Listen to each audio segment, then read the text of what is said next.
warahmatullahi wabarakatuh. Waalaikumsalam warahmatullahi wabarakatuh. Alhamdulillah, alhamdulillahilladzi nahmaduhu wa nasta'inuhu wa nastaghfiruhu wa na'udzu billahi min shururi anfusina wa min sayyiati a'malina. Man yahdihillahu fala mudilla lahu wa man yudlilhu fala hadiya lahu. Asyhadu an la ilaha illallah wa asyhadu anna Muhammadan abduhu wa rasuluh. Allahumma shalli ala Muhammad wa ala ali Muhammad.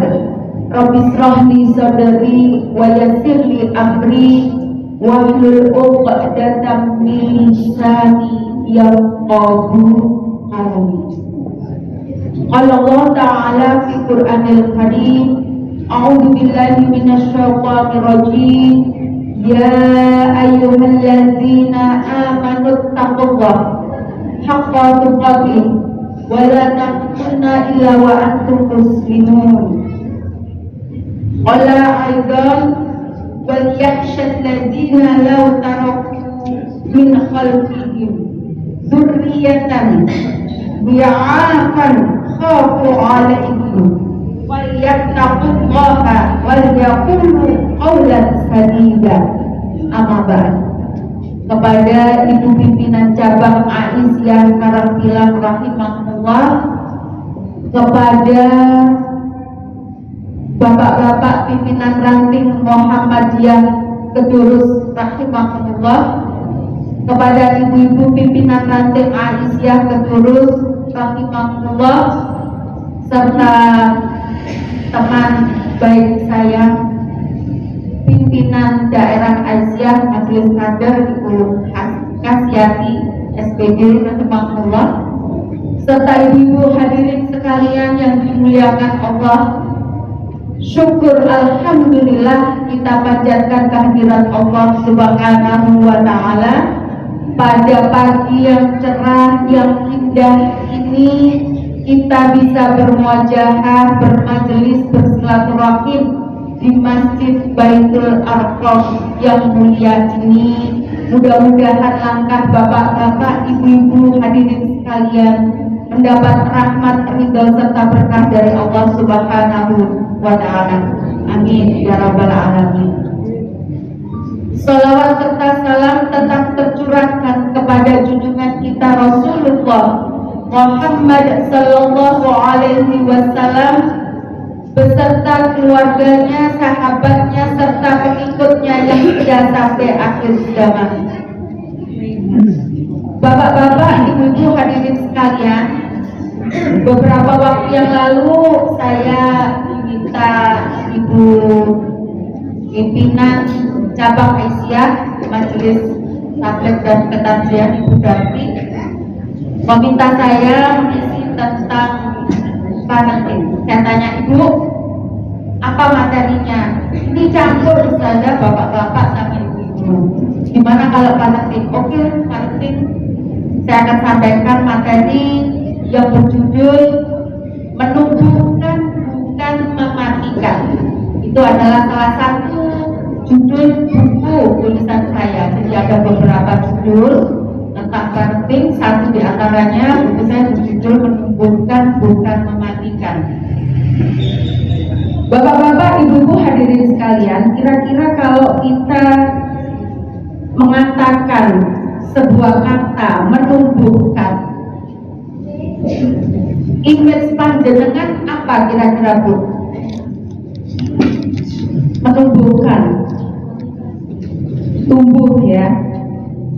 Ibu ada yang punya hobi menanam tanaman meskipun di Surabaya, tidak harus di desa, mungkin pakai pot atau tanah yang terbatas. Bagaimana, Bu, kalau mau menanam tanaman? Kalau supaya tanaman tumbuh, dirawat ya, disiram, tanahnya dipupuk, di apa dulu, gamir.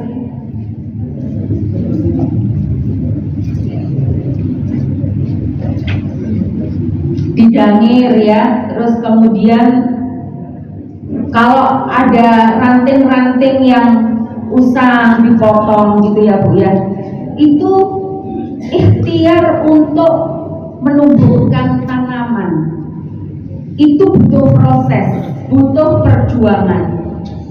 Sekarang yang kita bahas adalah bagaimana kita menumbuhkan manusia. Kalau ibu tanamannya tumbuh, berbunga, berbuah, seneng apa buatan Bu? Seneng ya? Nek yang Surabaya gak ada tanaman berbuah, itu senengnya erang. Nek yang desa pun biasa. Nek yang Surabaya langsung difoto, melepetan Instagram. Saking senengnya gak ada pohon gitu ya. Nah, itu kalau bahasa Al-Quran itu namanya qurrata a'yun, menyenangkan mata. Siapa yang biasanya kalau berdoa Rabbana hablana min azwajina wa dzurriyyatina qurrata a'yunin waj'alna lil muttaqina imama. Ini kira-kira itu diambil dari apa itu Bu? Ada yang tahu? Hadis atau ayat Al-Quran? Ayat Al-Quran surat apa Bu? Surat Al-Furqan ayat 3. Ada yang bilang 74 tapi ragu-ragu suaranya. Ya, jadi di surat Al-Furqan ayat 74, a'udzubillahi minasyaitonirrajim, walladzina yaquluna rabbana hab lana min azwajina wa dzurriyyatina qurrata a'yunin waj'alna lil muttaqina imama. Dan orang-orang yang berkata, ya Tuhan kami, anugerahkanlah kepada kami ya pasangan ya sebagai penyenang hati atau penyejuk mata atau penyenang mata atau yang indah dipandang mata, dan jadikanlah kami pemimpin bagi orang-orang yang bertakwa. Jadi bapak-bapak, ibu-ibu rahimahullah, kita itu diperintahkan berdoa supaya pasangan kita, anak-anak kita, keluarga kita itu qurrata a'yun, menyenangkan hati, menyenangkan pandangan mata kita. Kemudian apa ikhtiarnya, usahanya supaya keluarga kita itu menyenangkan hati kita, supaya anak-anak kita qurrata a'yun. Itu apa modalnya?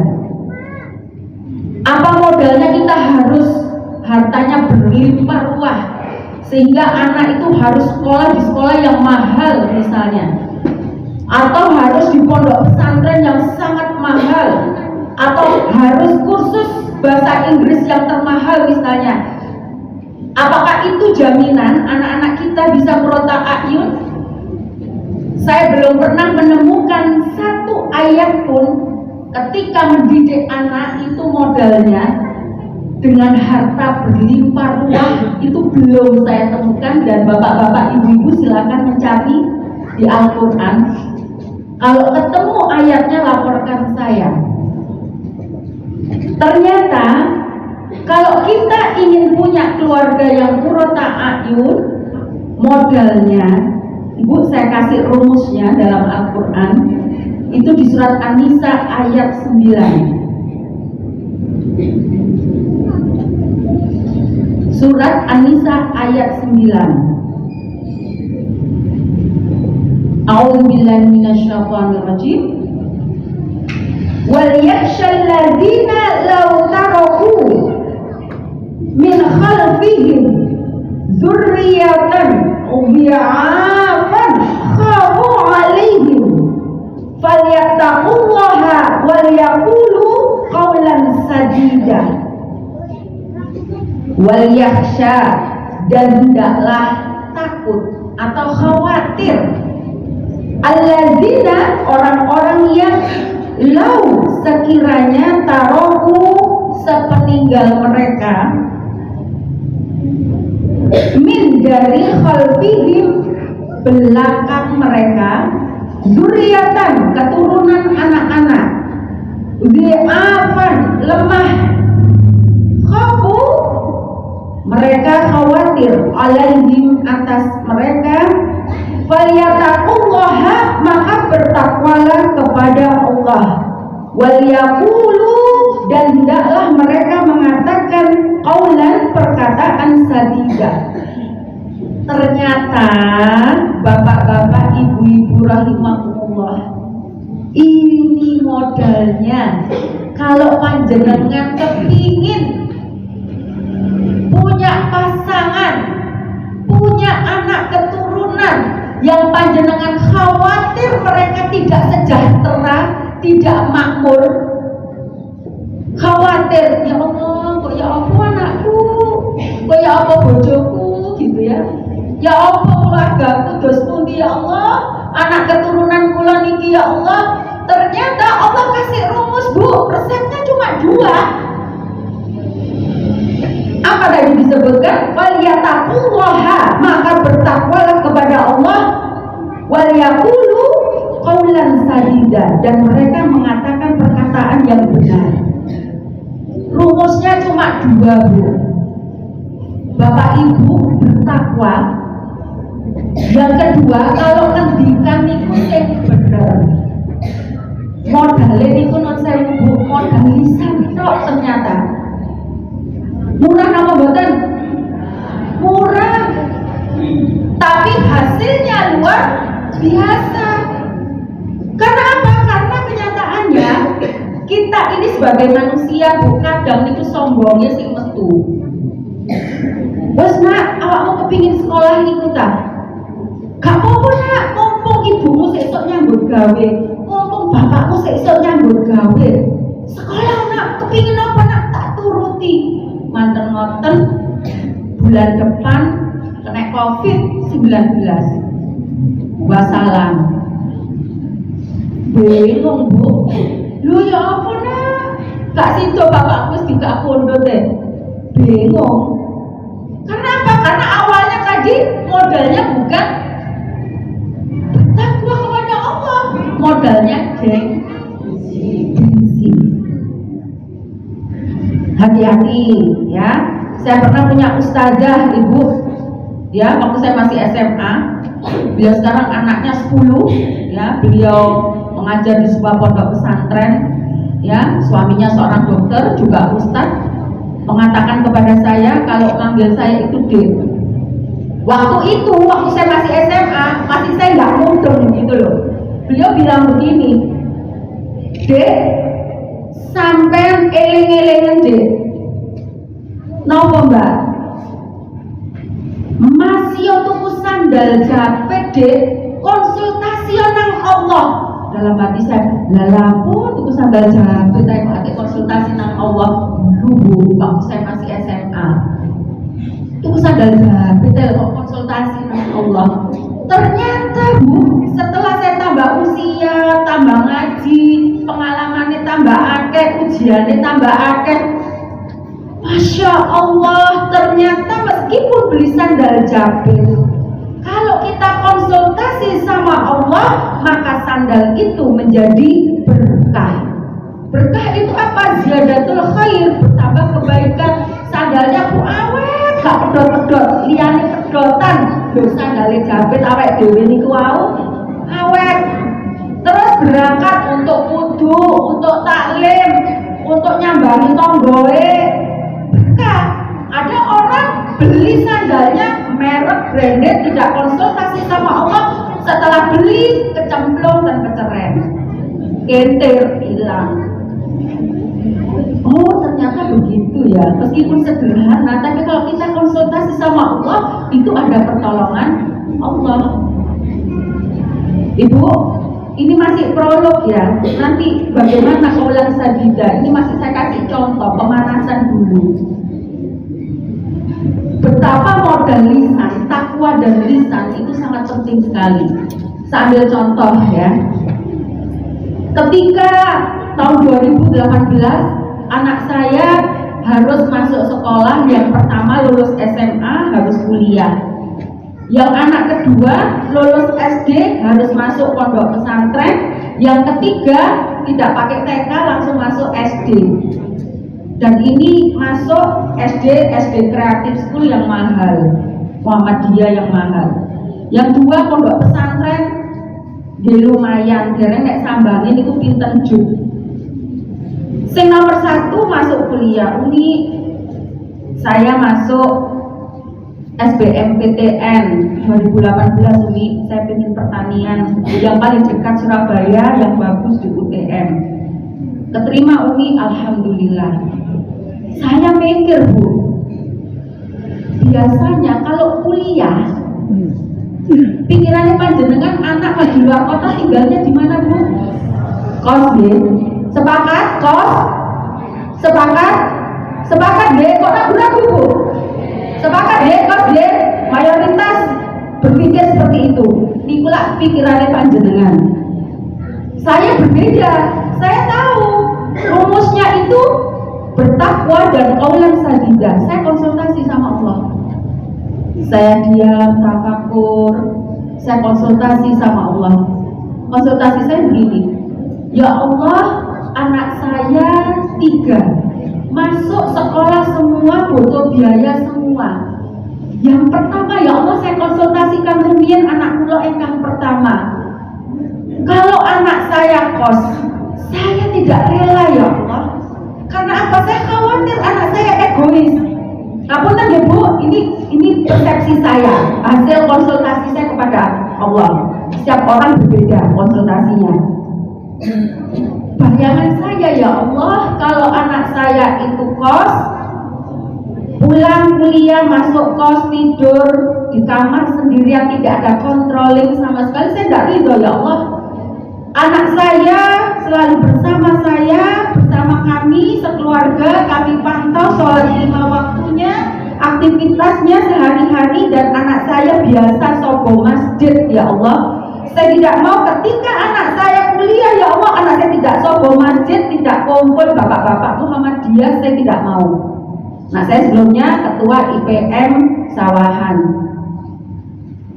Akhirnya ya Allah, saya minta petunjuk sama Allah Bu. Akhirnya saya dapat petunjuk.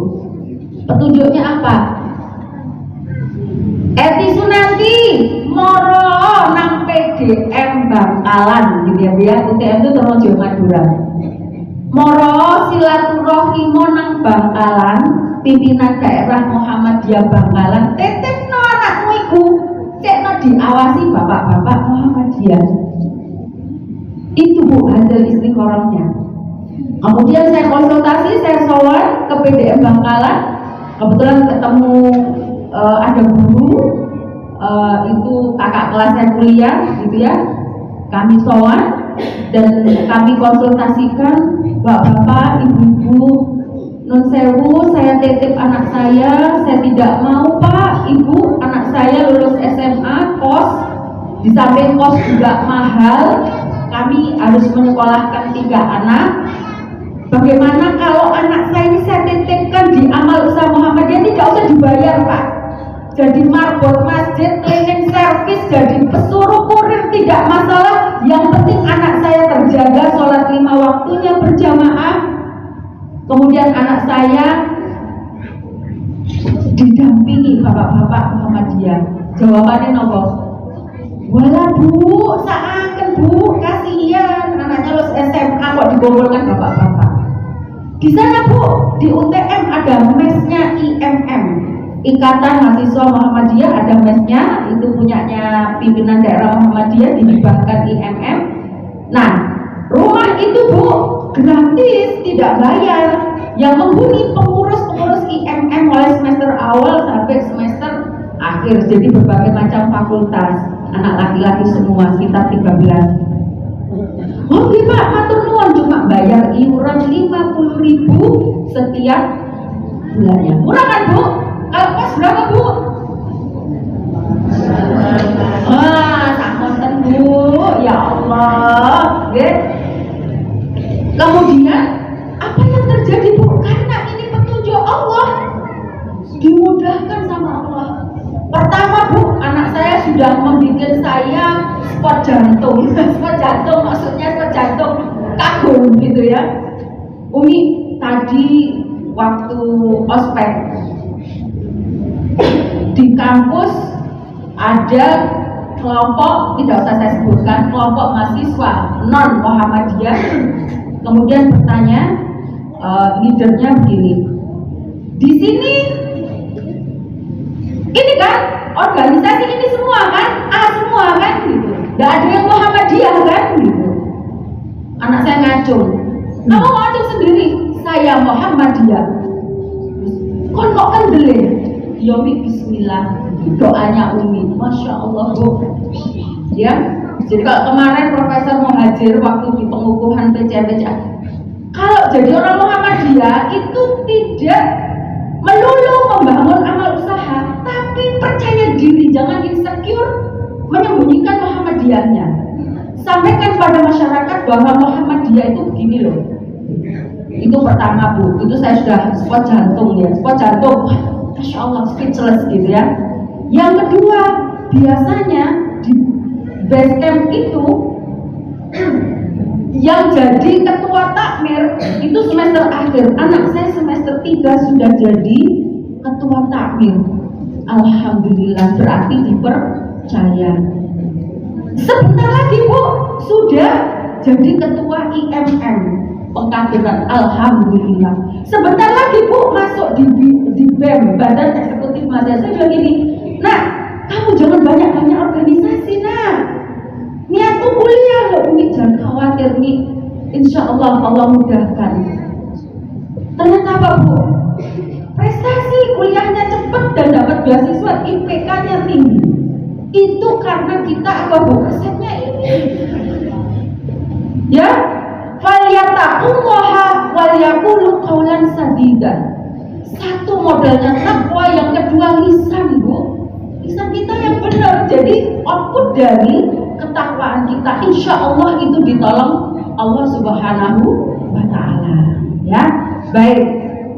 Sekarang kunci qawlan sadida. Berkata yang benar itu bagaimana Ustazah gitu ya. Nah, ternyata Bu, itu dijelaskan di surat Al-Humazah ayat 1. Pasti Ibu sudah hafal semua surat Al-Humazah. Bagaimana Bu bunyinya surat Al-Humazah?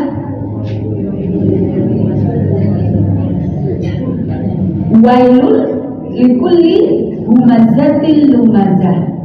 Celakalah bagi humazah pengumpat dan lumazah itu pencela. Jadi Bu, para mufassirin menjelaskan humazah itu verbal abuse ya, kriminal perkataan dengan lisan, dan humazah itu verbal abuse dengan gestur tubuh. Ya, jadi verbal abuse itu apa? Verbal abuse itu tulisannya kalau spelling English V-E-R-B-A-L.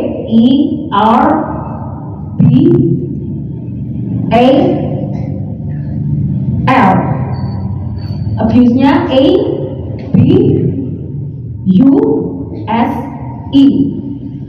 Verbal abuse gitu Bu. Nah, tulisan Indonesianya verbal abuse gitu. Kejahatan kata-kata Bu itu dilaknat sama Allah. Nah, persoalannya ini itu yang sering dilakukan bapak-bapak, ibu-ibu, bapak-bapak non-sewu terhadap pasangannya, terhadap ibu-ibu, tapi juga tak jarang ibu-ibu melakukan verbal abuse terhadap suami. Seorang ibu atau bapak melakukan verbal abuse ya terhadap anak-anaknya. Jadi kriminal kata-kata, kejahatan kata-kata Bu. Jadi kata-kata ini maksud ibu itu baik, tapi justru mematikan anak-anak kita. Bapak maksudnya menasehati ibunya, ya menasehati istrinya, maksudnya itu baik, tapi ternyata justru mematikan. Maka bagaimana caranya kita menumbuhkan, ya menumbuhkan pasangan kita, menumbuhkan anak-anak? Itu pertama, qaulan sadida, itu yang harus dilakukan adalah ibu tidak melakukan melakukan verbal abuse, ya, kriminal kata-kata, yang pertama jangan lakukan humazah. Verbal abuse dengan lisan, humazah verbal abuse dengan gestur tubuh.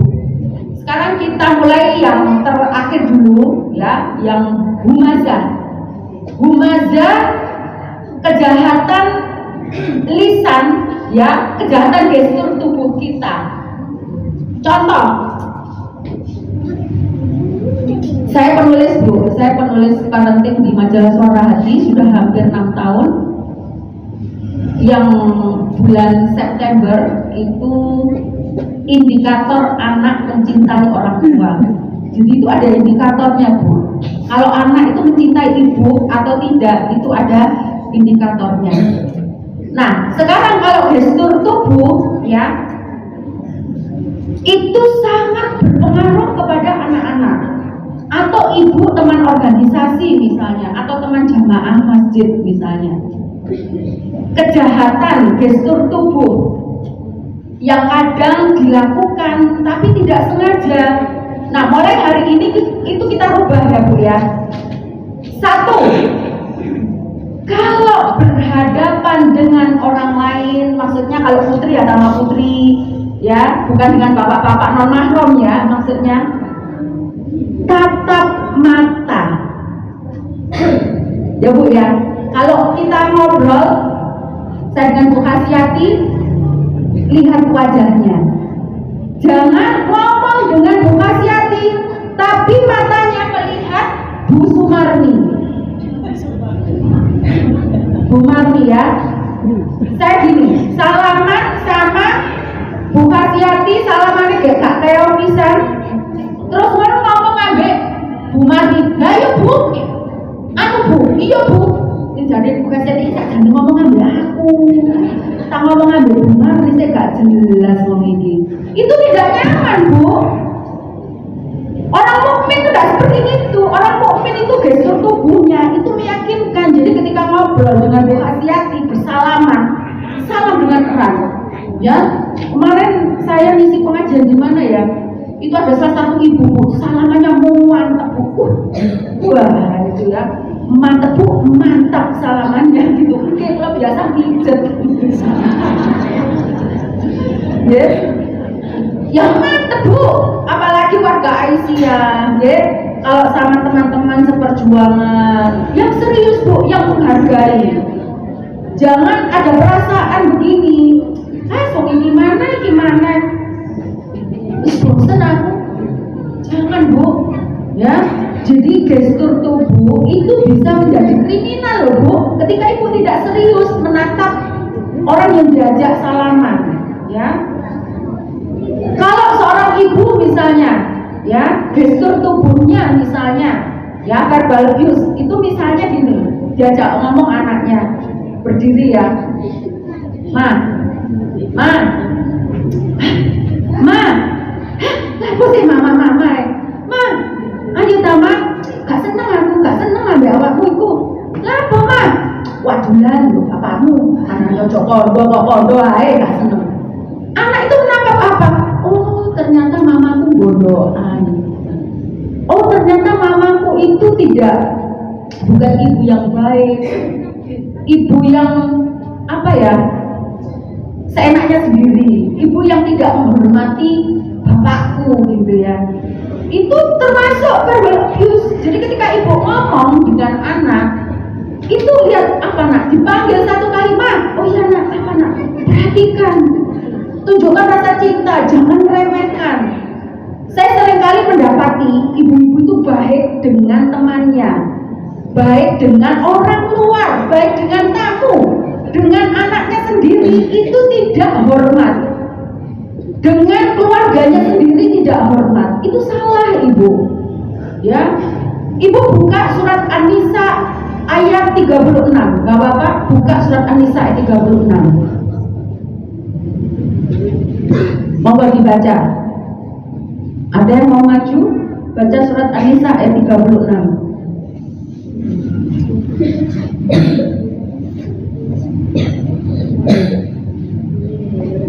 Jadi ini lumazah lumazah dulu ya. Nanti yang lumazahnya agak sedikit panjang.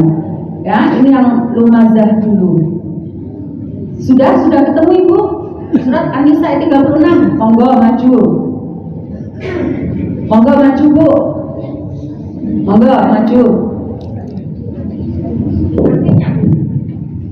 Sama Arabnya sini, Bu. Monggo dibaca ini, Bu, pakai mic. Sini. Monggo, Bu, maju. Suaranya biar terdengar semuanya.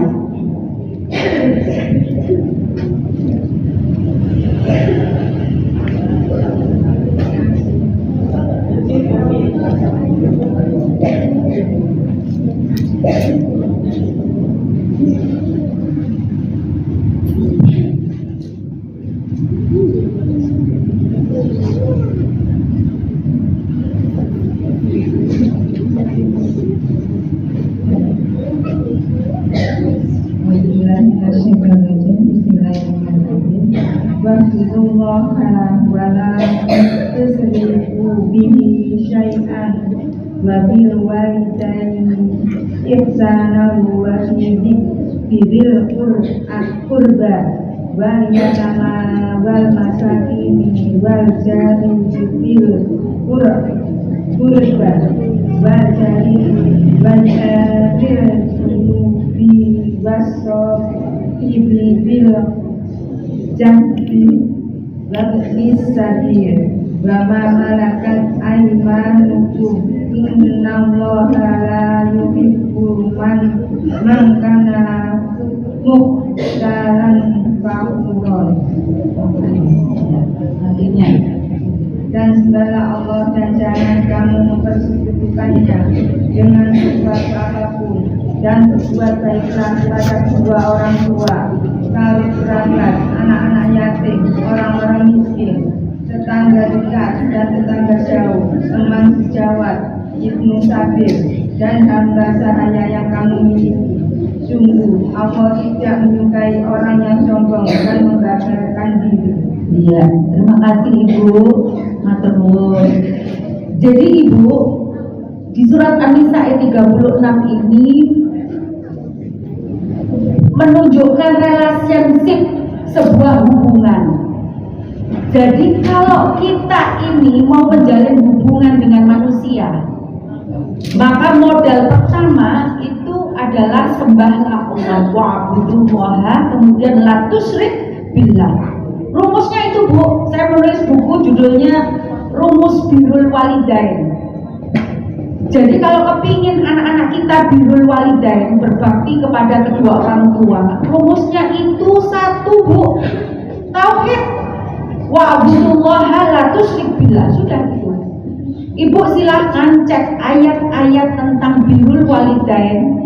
Pasti selalu diawali dengan menyembah Allah dan jangan menyekutukan Allah. Itu kuncinya Ibu. Kalau kita mendidik anak, orientasinya materi, orientasinya hubbud dunya, jangan harap panjenengan akan punya anak-anak yang berbakti kepada orang tua. Kemudian yang kedua yang perlu saya sampaikan, bahwa ketika kita ini ingin menjalin hubungan baik dengan manusia yang lain, maka itu ada urutannya. Pertama, perbaiki hubungan dengan Allah. Kemudian yang kedua, perbaiki hubungan dengan orang tua. Baru dengan kerabat saudara kita itu diperbaiki, ya. Kemudian baru orang luar Bu, tetangga dekat. Kemudian tetangga jauh, baru dan seterusnya teman sejawat. Jadi jangan sampai ibu-ibu itu, bapak-bapak baik dengan temannya tapi tidak baik dengan istrinya. Ibu baik dengan bapak pimpinan PCM, dengan pimpinan PRM, tapi dengan suaminya nyengit. Allah tidak suka seperti itu, ya. Atau ibu dengan anak tetangga baik, tapi dengan anak sendiri tidak baik. Contohnya apa? Kalau ibu siap sajian, ada suguhan tamu, onok jajan, sing gosong-gosong tidak nasabah. Sing gosong ae iki lho awakmu sing gosong. Iki sing api-api ayu-ayu gawe tamu. Ibu ndak adil kayak gitu. Dolim. Anak tidak sing gosong, sing elek-elek, tamu sing api. Loh, itu anak itu tersinggung loh, Bu. Cuman apa? Cuman anak itu apian, terus gak fokus mamaku wis pancen ngono. Paling luput meneh yo kayak elek-elek maneh. Meneh kayak elek-elek maneh. Ya. Ibu jangan keliru, ya.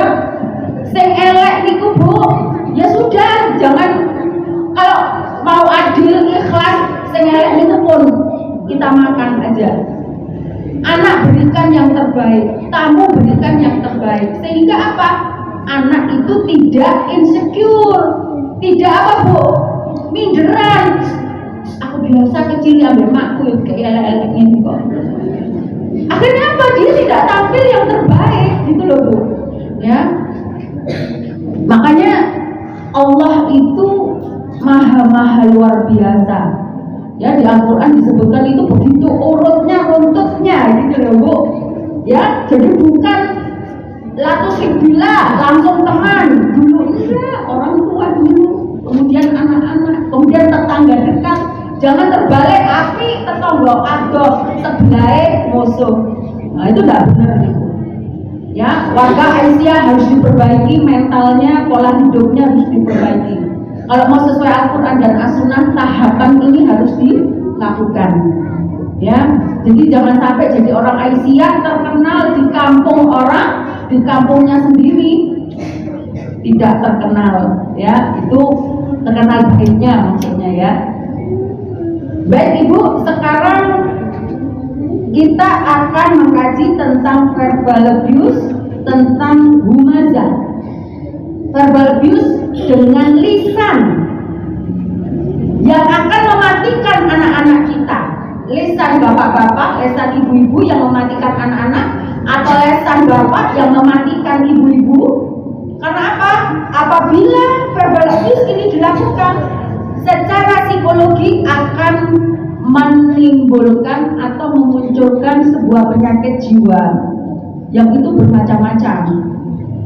Kecemasan, stres, depresi, tidak percaya diri, putus asa, selalu merasa bersalah, antisosial, kemudian bisa menggunakan zat adiktif, minimal rokok ya, maksimalnya tentu pakai narkoba, kemudian penyimpangan perilaku dan lain-lain. Itu mayoritas anak-anak yang tumbuh di usia SMA sampai perguruan tinggi. Pasien-pasien saya, klien-klien saya itu rata-rata setelah saya konseling, saya bedah, ternyata pola asuh orang tua yang salah.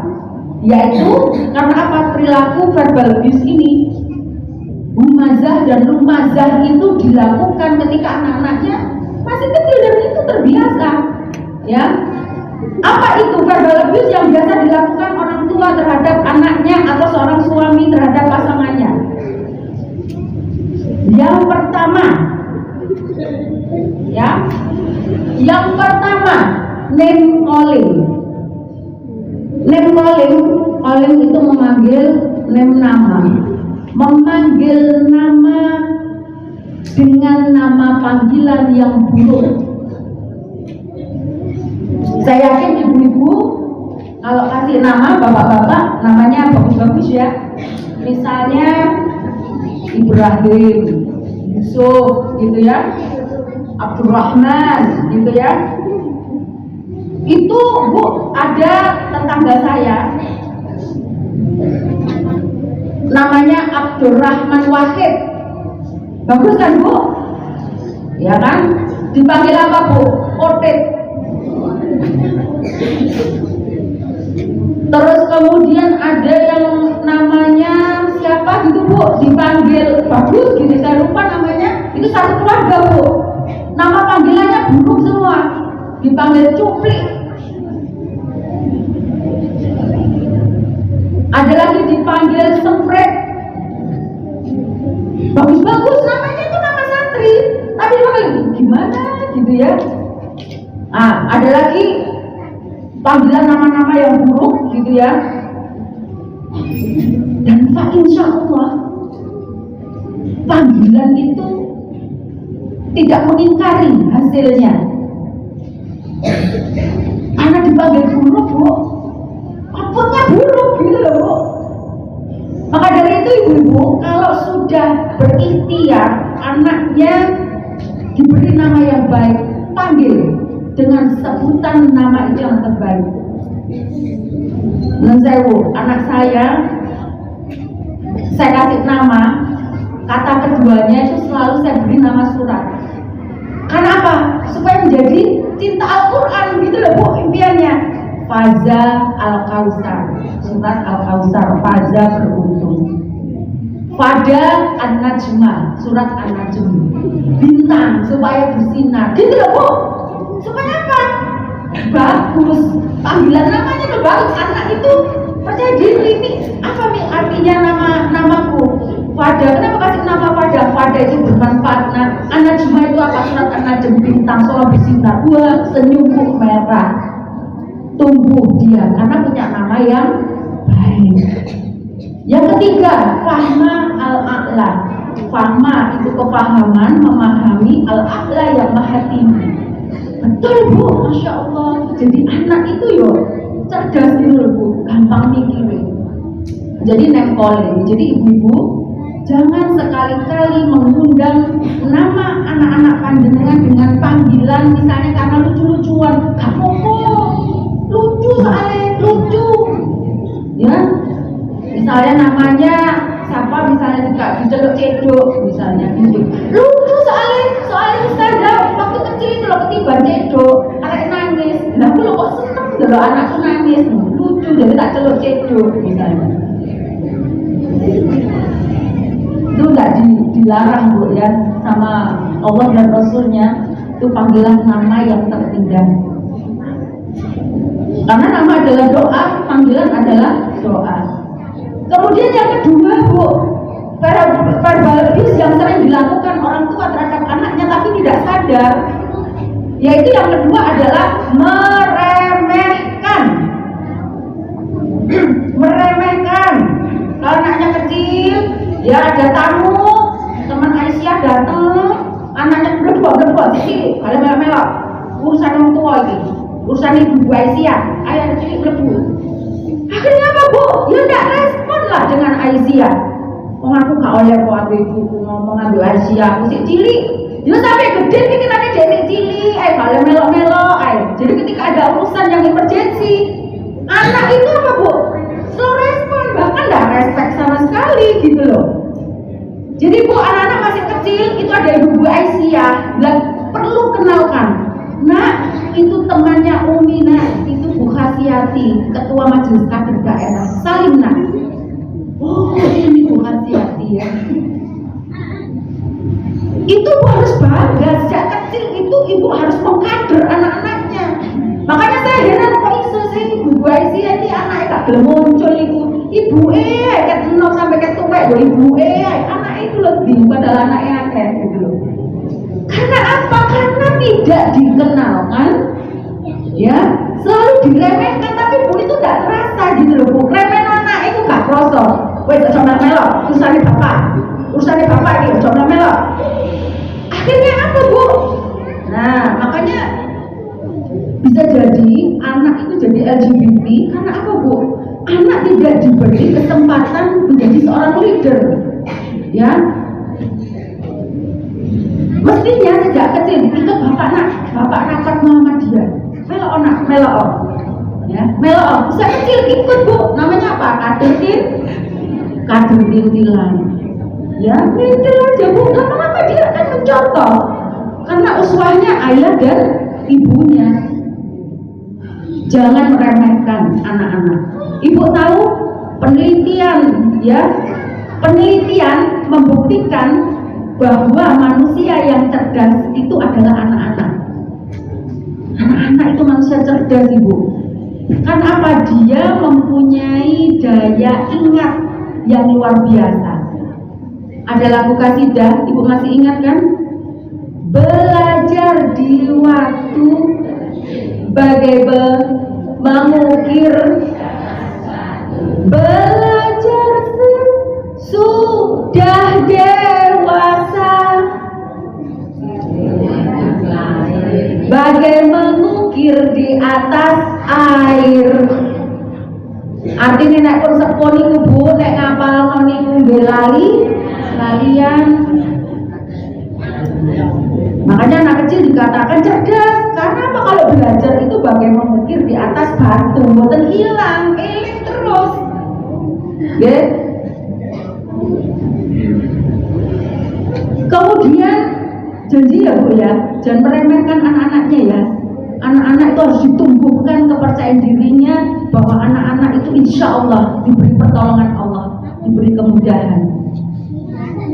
Kemudian yang ketiga, nah ini sing temen ini, membandingkan. Siapa yang suka membandingkan anak satu dengan anak yang lainnya? Enten?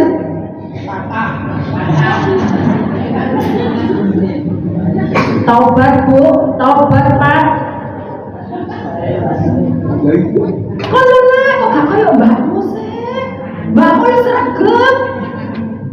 Bendina lu sholat 5 waktu, aku lu kok ngomong sih? Ibu, apa yang terjadi ketika anak dibandingkan tambah males? Karena siapapun gak mau dibandingkan. Ibu mau gak dibandingkan dengan mantannya suami? Orang apa badan? Nggak ada Bu yang mau dibandingkan, ataupun bapak mau dibandingkan mantannya ibu. Oh kurang ajar, aku kok banding-bandingkan. Nggak akan terima Bu, sama dengan anak. Jadi bapak ibu mohon ya Bu ya, saya berwasiat pada diri saya sendiri juga pada bapak ibu sekalian.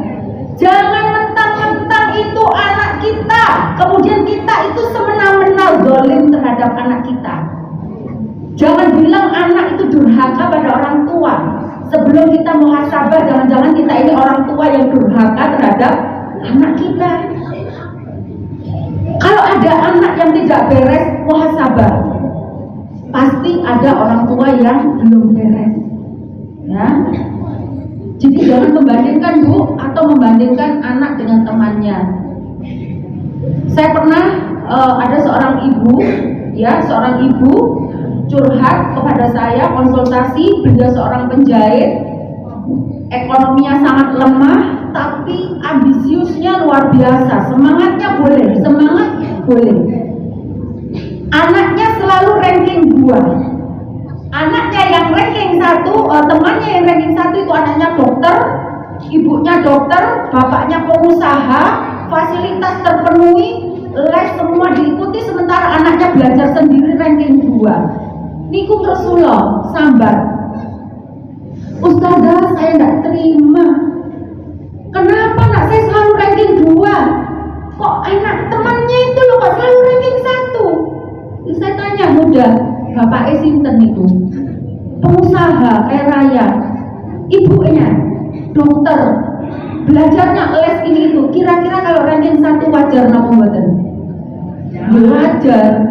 Lah panjenengan ngapunten, panjenengan apa profesinya? Saya penjahit Ustazah, ekonomi saya pas-pasan. Kira-kira mendapat prestasi ranking 2, alhamdulillah bersyukur napa mboten? Itu dia tidak bersyukur. La in syakartum la azidannakum. Selanjutnya, inna adzabi lasyadid. Karena dia tidak bersyukur. Gitu ya Bu ya. Jadi ibu, kita itu kalau berpikir realistis, kemudian kita itu senantiasa bersyukur, menumbuhkan, tidak membandingkan, itu melajunya itu lebih pesat, lebih bagus. Tapi kalau kita membandingkan, energi itu sudah habis Bu, anak itu sudah mengkerat, sudah nggak senang gitu loh. Ya, jadi jangan sekali-kali membandingkan. Loh terus gimana? Tadi ada saya dengar kenyataan ini ngono kok. Ada yang bilang kenyataan ini, meskipun kenyataannya seperti itu, tapi jangan gunakan membandingkan. Kalau ingin menumbuhkan anak, cari kelebihannya. Itu yang dimunculkan. Ya Allah nak, gitu. Misalnya mbaknya yang satu sergap sholat, ini agak males, tapi dia rajin kora-kora misalnya. rajin ngepel misalnya. Ya Allah nak, masya Allah, anakku rajin bantu mama, orang-orang ngepel. Insya Allah nak, kamu ahli surga nak, ahli jannah. Masya Allah sholat timur. Tapi dia apa bu? Semangat. Ada enggak sih Rasulullah seperti itu? Kadang itu kita itu bu, merasa diri kita itu pintar, merasa diri kita benar sendiri, sehingga apa? Kita itu ngajinya itu kurang itu persoalannya. Rasulullah Muhammad Sallallahu Alaihi Wasallam itu pernah bu dan sering sekali melakukan apa? Menumbuhkan seseorang itu luar biasa. Contoh seperti kisahnya Abu Talha. Abu Talha itu bu mau melamar menikahi Ummu Sulaim. Abu Talha ini ku masih lajang, tapi sudah konglomerat bu, kaya raya. Tapi dia kafir Quraisy, ya orang kafir, ya belum masuk Islam. Lah dia jatuh cinta kepada Ummu Sulaim, seorang janda, tapi cerdas, solihah. Orang cerdas bu, solihah mau dilamar orang kaya. Apa minta mahar harta? Enggak bu, orang cerdas, imannya kuat, mintanya apa? Wahai Abu Talha, kalau kamu mencintaiku, ingin menikahiku, maharnya masuklah Islam. Temuilah Rasulullah, masuklah Islam di hadapan Rasulullah. Halah, masuk Islam. Berarti ini Abu Talha gampang itu, gitu ya, gampang. Kan gak ada loh harta materi, aku kaya seperti ini. Enggak, cukup Islam aja maharnya. Akhirnya bu, Abu Talha jalan mendatangi Rasulullah dari jauh. Nampak dari jauh apa perkataan Rasulullah? Nah ini bu, ya betapa hebatnya Rasulullah membangun seseorang. Ini pakai strategi ya, tidak sembarang orang juga dibeginikan sama Rasulullah. Ketika Abu Talha berjalan, Rasulullah berkata, wahai pejuang agama Allah, datanglah kemari. Ya nopo bu, perasaan ibu masuk Islam awan derek, lah kok disebut pejuang agama Allah. Nopo tiang ini kemudian tersanjung-sanjung, dia tersanjung bu, langsung masuk Islam. Dan setelah masuk Islam, betul-betul menjadi apa bu, sahabat yang memberikan kontribusi jihad baik fisik maupun materi. Bahkan diangkat di dalam Al-Quran, beliau mewakafkan hartanya, real estate-nya untuk perjuangan Islam fisabilillah. Itu karena apa? Karena Rasulullah mampu membangun seseorang. Ya dengan apa? Dengan perkataan Rasulullah, qaulan sadida. Ya, baik. Kemudian yang keempat, ada ke-8 ya bu ya, sampai 8. Sebetulnya banyak sekali, sekitar 15 ya. Saya ambil 8 saja. Yang keempat, memanipulasi. Memanipulasi ini kenapa? Bojoi tapi koyokane gak bujuki, ya. Misal gini, ibu ngobrol sama temannya, keprocot bu, ngomong nih wow mesum misalnya. Padahal ibu mengajarkan anaknya jangan mesum nak, kalau ngomong yang baik. Ibu saking semangatnya ngobrol sama temannya, ngomong yang jelek-jelek. Anaknya dengar, terus kemudian bilang, Mama kok ngomong ngono sih? Mama kok ngomong ASU misalnya ya, ASU misalnya. Mama kok ngomong ngono sih? Salah, kok gak krungu, salah krungu. Mama lo gak ngomong ngono. Lho lah ngomong apa? Apa sih? Iku malah dodolan susu. Aja ngomong jelas. Lah kopiku salah krungu. Ibu itu doa. Berarti ibu mendoakan anaknya bu. Budak. Air mata.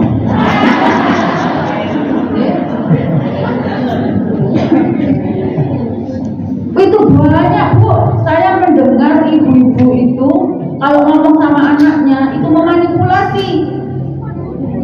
Ibuku gengsi, bapak gengsi bersalah di hadapan anak. Jadi ibu itu seolah-olah dewa, seolah-olah Tuhan yang tidak ada salahnya. Ketika ibu bersalah, dievaluasi anaknya, apa salahnya? Ketika ibu mengaku, iya nak, astagfirullahaladzim, mama keprojen nak, matur nuwun yo kok eling. Anak itu merasa ditumbuhkan. Oh ternyata ibuku sportif, bapakku sportif, tak nasihati loh, masuk. Tapi kalau ibu merasa sombong, saya pernah Bu menyampaikan materi ini, itu ada seorang ibu mengatakan, loh saya kan tidak bisa seperti itu, kita di hadapan anak-anak itu kan harus sempurna. Emang ibu Tuhan? Kita gitu kan Bu. Ini bahaya Bu ya. Ibu memanipulasi, bapak memanipulasi istrinya, bapak ibu memanipulasi anak-anaknya demi gengsi supaya nampak terhormat tapi rapuh di dalam. Itu anak akan down, anak tidak akan suka dan tidak akan respect dengan orang tuanya. Jadi bapak ibu kalau misalnya salah ya salah aja, nggak usah pakai gengsi-gengsi. Iya nak, astagfirullahaladzim, ibu bertobat, ibu tidak akan mengulangi lagi. Seperti itu. Kemudian yang kelima, ya, menuduh, cepat menuduh, kecepatan, ya. Kalau istilah anak sekarang apa, overthinking ya, suka menuduh. Jadi ibu jangan sekali-kali menuduh tanpa ada bukti-bukti yang kuat, meskipun itu pada anak kita sendiri. Contoh misalnya, saya punya anak 3 Bu, anak saya nomor 3 itu pelukis Bu. Sejak kecil itu menggambar, melukis, sudah punya karya ya, 45 karya, dan sudah ada beberapa lukisan yang dijual dan ada yang mahal sekali gitu ya, dan negosiasi sendiri dengan klien. SD kelas 16, sejak kecil itu Bu biasa exploring benda-benda cair di rumah. Jadi kalau ada odol dipelotot, ya, terus body lotion dipelotot, itu namanya saya ngecat tembok itu berkali-kali Bu, baru apa gitu. Wes saya cat lagi, warna lagi, wes kertas itu berlem-lem gambar, sekarang sudah pakai kanvas gitu ya. Nah karena dia yang terbiasa menumpahkan itu, bikin kotor. Nah kan bertambah umur kan sudah besar, dia sudah tidak begitu lagi, sudah bisa diberi peraturan. Anak-anak mohon tidak membuat kotoran di rumah, di kamar mandi, kalau sudah dibersihkan. Ya nih sudah sepakat aturannya. Suatu hari tiba-tiba lantai itu Bu ada cat, wah kotor banget. Kira-kira nih tersangkanya siapa?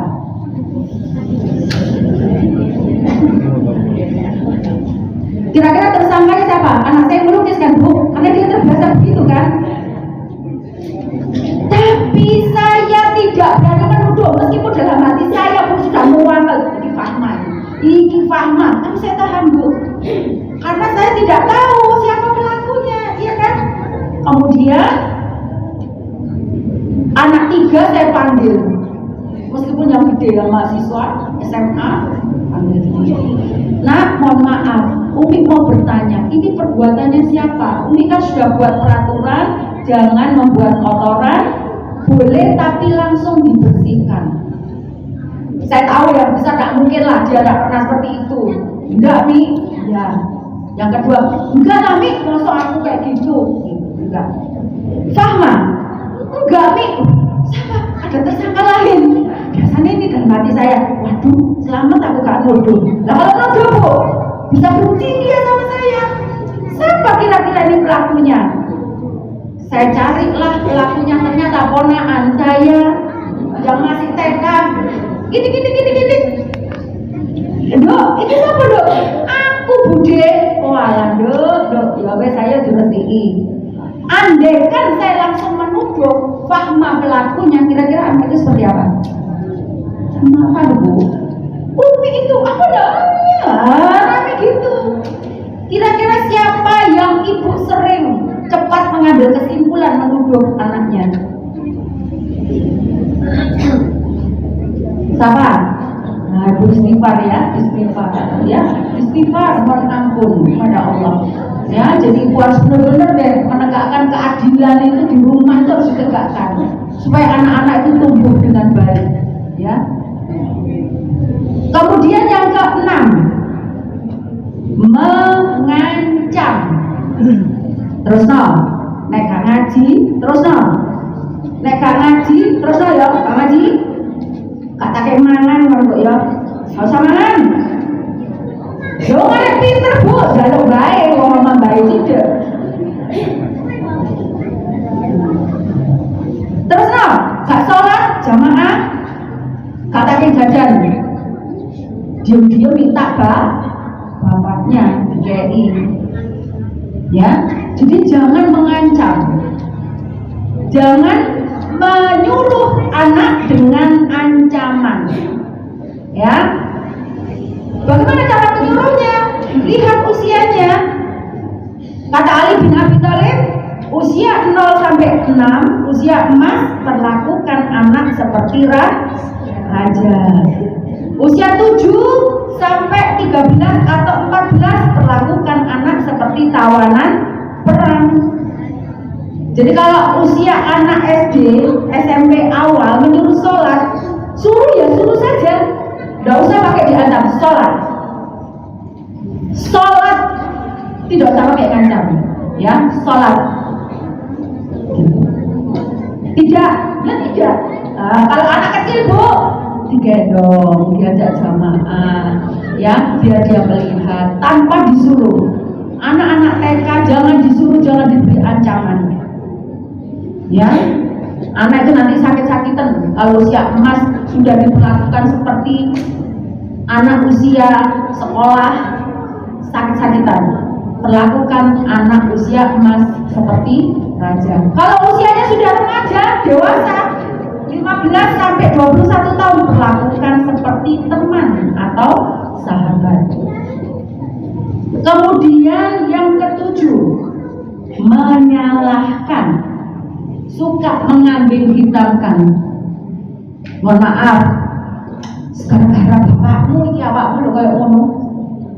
Sepancet ae, gara-gara bapakmu aku duwe anak kok ngene, sik tak iku anake bapak, apa anak ibu, apa anakku loro. Ya, ibu yang sopan, bapak yang sopan, jangan bapak gini. Bu, anakmu itu kuat cetai, apa bapak kamel gawe. Jadi bahasanya yang sopan, bu, anak kita kok begini ya bu ya, gimana enaknya ini pak, anak yang awake dhewe niki lho pak, kok ngeten sih pak, terus pundi pak. Jadi pakai kata ganti kita.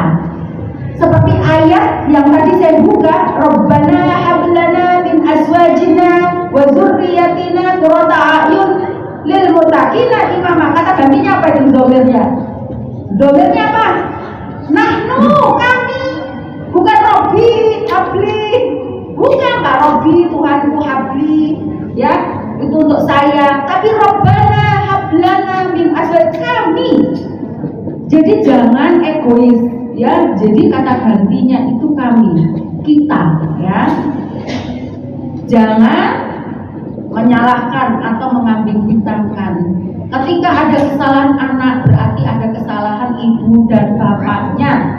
Kalau masih lengkap, kalau anaknya single parent, ibunya, ya. Jadi kesalahan orang tua. Anak-anak adalah cermin orang tuanya. Yang terakhir, menahan kasih sayang. Menahan kasih sayang maksudnya gimana nih bu? Biasanya ibu sukanya gini, senang tak nemai jangan kata sopo, sehingga pak bu seneng aja bener rasanya gak tak sopo. Biasanya apa, dipeluk, disayang. Jangan begitu bu, ya. Ibu itu menanamkan apa? Kebencian, menanamkan permusuhan terhadap anak sendiri. Ya, jadi jangan menahan. Ibu aslinya kepingin memeluk, tapi bu gengsi, gak mau dipeluk, gak ada yang ngalem, gak ada yang lama. Salah itu ibu, justru anak ibu kurang kasih sayang itu, makanya ngelama. Ya, bapak, saya mau tanya, bapak yang suka memeluk anaknya angkat tangan. Loh.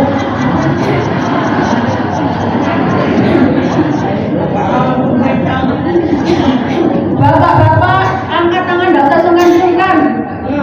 Yang tidak pernah memeluk anaknya. Oh, yang meluk. Alhamdulillah. Pak, ibu jangan gengsi memeluk anaknya meskipun anak itu sudah dewasa. Karena apa? Anak yang usia 0 sampai 6, anak yang harusnya butuhnya kasih sayang, tapi ibu sudah meneter sinau aturan-aturan ibu dan bapak punya hutang kelekatan pengasuhan kepada anak. Anak itu berbahaya. Kalau anak itu kurang kasih sayang, maka dia akan timbul persoalan-persoalan gangguan kejiwaan ketika dia dewasa. Jadi mumpung belum telat, bapak-bapak ibu sing kaku kali putrane mangke wangsul taubat minta maaf sama anaknya, dipeluk, anaknya dicium. Izin ustaz, ya saya anak itu kok izin. Anakku sing boten purun, iya karena tidak terbiasa. Tapi kalau anak terbiasa dipeluk ya, disayang, kepala. Kalau anak laki di kepala, dilus. Kalau anak perempuan punggungnya, ya. Jadi ibu-ibu, jadi saya pernah menangani kasus Bu, anak itu hafidhah 30 juz. Masuk di UNER beasiswa, anaknya pinter banget. Anak pertama punya adik 4, bapak ibunya orang terpandang ya, juga religius banget gitu. Anaknya ketika kuliah itu musuh sama ibunya, buncinya setengah mati sama ibunya. Jadi kalau di rumah tidak mau sholat, tidak mau mandi, tidak mau makan, hafidhah 30 juz. Sekolahnya pinter, musuh sama ibunya. Ustazah minta tolong ustazah itu diruqyah ustazah gitu. Ya saya nggak meruqyah dulu, saya bedah dulu kasusnya apa. Ternyata apa? Ketika saya ngobrol sama anak itu, face to face terbongkar semua. Ibunya itu melakukan verbal abuse. 1, suka meremehkan, kemudian suka membandingkan dengan adiknya, kemudian suka menyalahkan. Adiknya jatuh misalnya. Lalu sekarang anak masih kecil Bu, adiknya 4. Adiknya tiba ngeblas dan disalahkan Mbak Yune. Kenapa adik kok kayak gini? Lah macam ini cilik, gak tahu apa gak tahu nih gendong lagi ngeblas bareng. Ya itu disampaikan, iya ustazah waktu kecil saya sering disalahkan mama gitu. Mesti saya salah. Adik saya gini, saya disalahkan. Padahal anak ini belum settle, jiwanya belum konflik, harusnya disalahkan orang tuanya. Kenapa dendam? Ketika dewasa musuh, tidak pernah dekat ibunya. Akhirnya solusinya apa Bu? Bu, nanti malam tolong anaknya perawan ini dikeloni. Minta maaf, tidak mau saja. Loh, anaknya dewe kok gak gelem? Ibu usahakan dekat, keloni Bu, minta maaf kesalahan-kesalahan yang dulu. Apa yang terjadi Bu? Ketika beberapa hari ibunya mempraktekkan ngeloni anak gadisnya, anak ini berbesmiri, memaafkan semua kesalahan ibunya.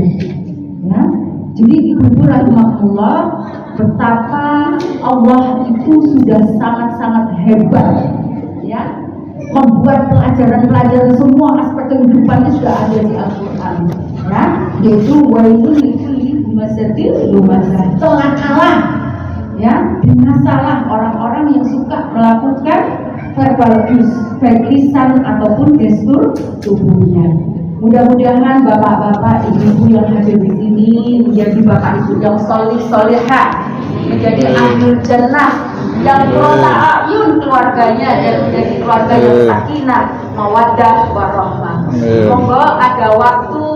Assalamualaikum warahmatullahi wabarakatuh.